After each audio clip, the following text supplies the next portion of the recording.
En plein cœur de ces immeubles, un poumon vert de 300 mètres carrés où les habitants de la cité font pousser au gré des saisons toutes sortes de légumes. Gigi est la dernière arrivée dans ce jardin, un petit bout de terre partagé qui a transformé sa vie.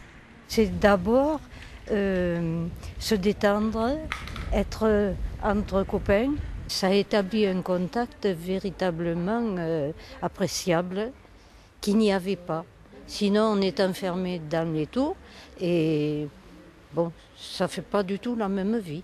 C'est pas du tout la même vie. Chaque semaine, les 15 résidents béglés prennent soin ensemble de ce potager. On ramasse les produits, on les ramasse, on les met sur la table, puis chacun prend, on les partage.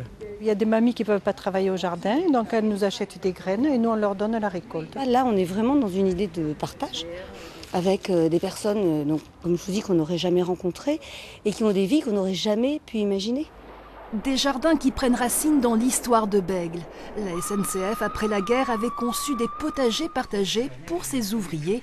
La mairie perpétue cette tradition de maraîchers urbains et avec ses 46 jardins collectifs, elle vient d'être primée capitale régionale de la biodiversité.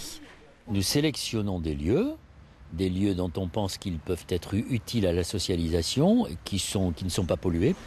Et puis nous sélectionnons aussi les bénéficiaires de ces jardins parce qu'il faut de la mixité sociale, mais il ne faut pas qu'en même temps toute une partie soit exclue.